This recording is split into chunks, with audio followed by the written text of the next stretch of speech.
Welcome to the session on diagrammatic derivation of savings curve from consumption curve from the unit Income and Employment Determination. I'm Tejinder Khosla and I've been teaching economics for more than 30 years. I was heading the economics department in a leading institution in Delhi NCR. We know that income is the sum of consumption and savings and are also familiar with the equation y is equal to c plus s.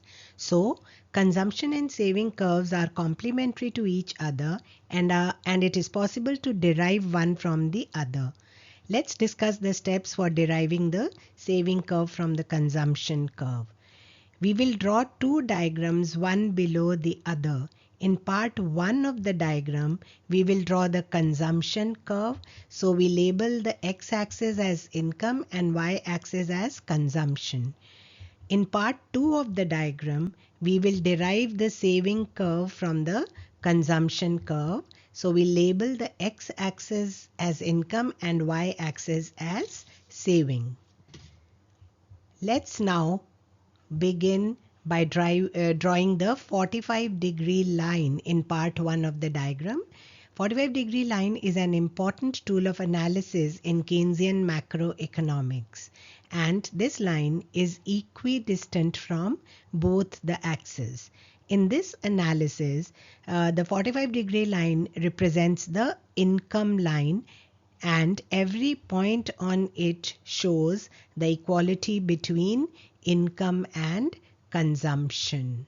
Next, we draw the consumption curve C, which is an upward sloping straight line with OC bar as autonomous consumption. The point where the consumption curve in part 1 intersects the 45-degree line or the income line is the break-even point B, where y is equal to c, s is equal to 0, and also APC is equal to 1.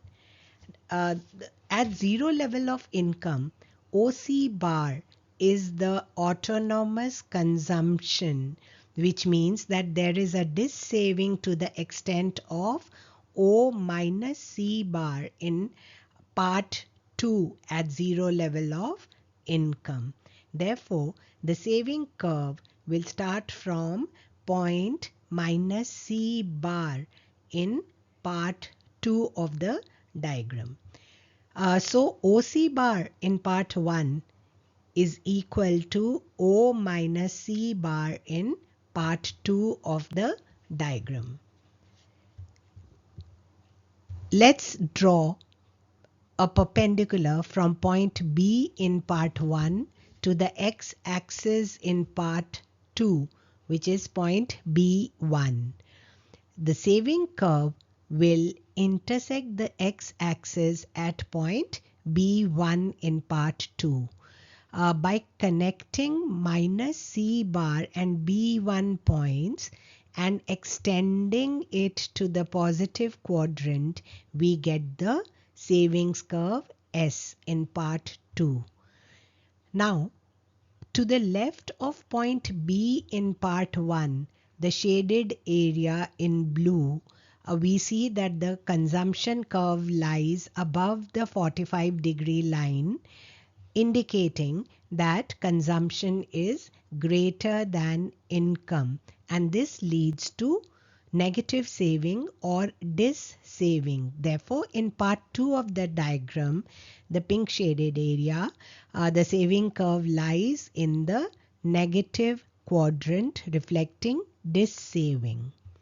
Now, to the right of point B in part 1, again the blue shaded area, the consumption curve lies below the 45-degree line or the income line, indicating that consumption is now less than income, leading to positive savings. Therefore, in part 2 of the diagram, the green shaded area shows positive savings and the saving curve lies in the positive quadrant.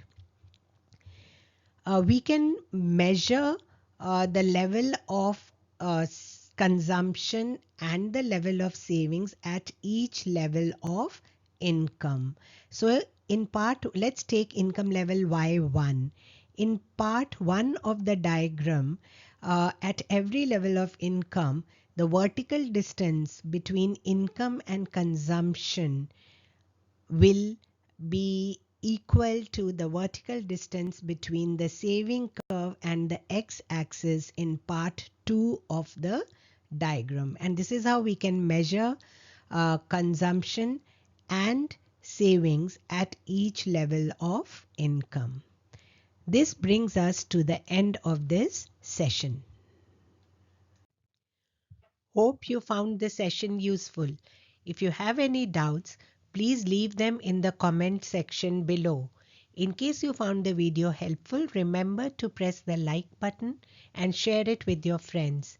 Subscribe to the channel for more economics concepts and tutorials.